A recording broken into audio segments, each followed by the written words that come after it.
Have you ever tried so hard to keep someone in your life, only to watch them slip away anyway?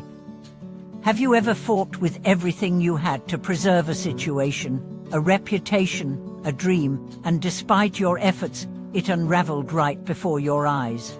Have you asked yourself, why does clinging so tightly always seem to backfire?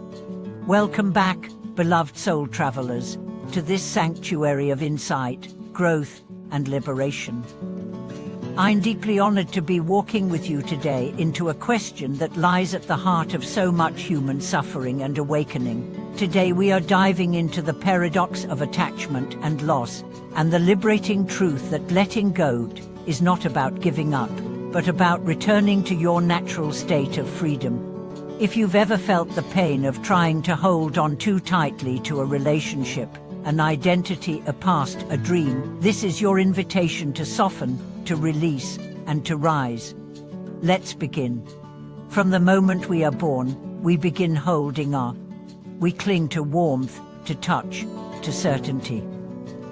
As we grow, we clutch at praise, acceptance, success, love. The world teaches us that to survive, we must grasp, that control is safety, that possession is power. But the deeper truth is this: everything in life is passing. Every person, every experience, every possession, every breath. To deny this is to fight with the nature of existence. And to fight with life is to suffer. That is why clinging creates pain, because it is resistance to what is. Let's explore this together, not as philosophy, but as lived experience.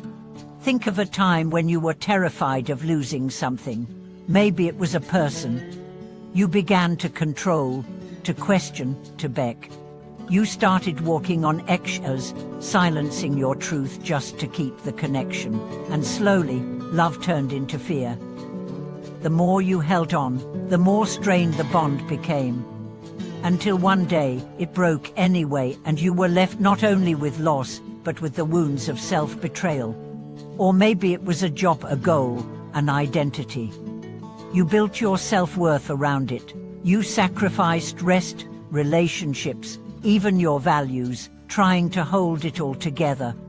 And then unexpectedly it collapsed, not because you didn't try hard enough, but because it was never yours to keep. This is the universal lesson. What you try to possess, you imprison, and what you imprison dies. But letting go is not giving up, it is waking up. Letting go is not passive, it is the most courageous act of all. It means choosing trust over control, flow over force, presence over fear. In spiritual teachings across traditions, this principle echoes loudly. The Buddha taught that attachment is the root of suffering, not because things are bad, but because we cling to what must change. Jesus said that whoever seeks to save his life will lose it, and whoever loses his life will preserve it. This is the same truth in a different tongue. Mystic is from Rumi to Ramana Maharshi spoke of surrender not as weakness, but as union with the divine. So how do we live this? How do we practice letting go in a world that teaches us to hold on? First, understand what letting go is not. It is not abandoning responsibility. It is not suppressing emotion.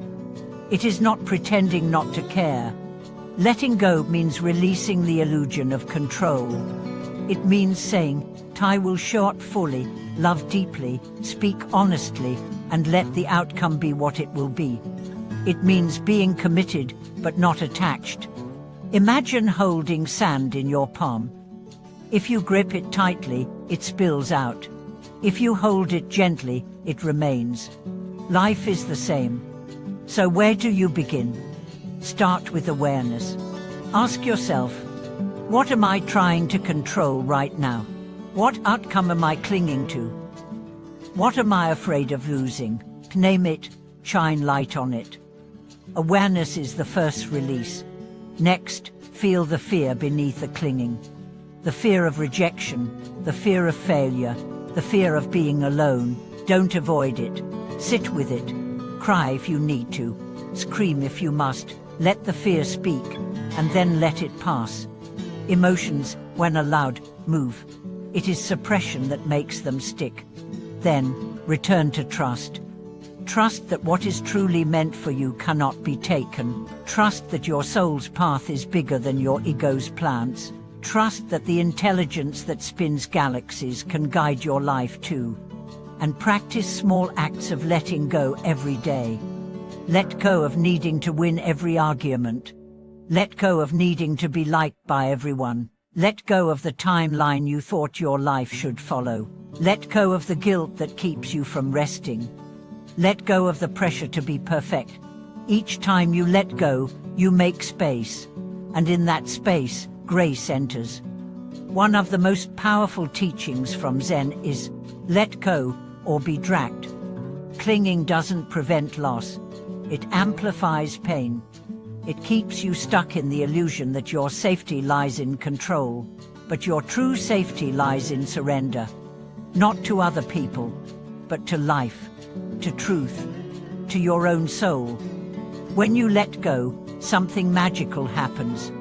You become lighter. You begin to see more clearly. You start to feel your breath again, your heart again, your joy again.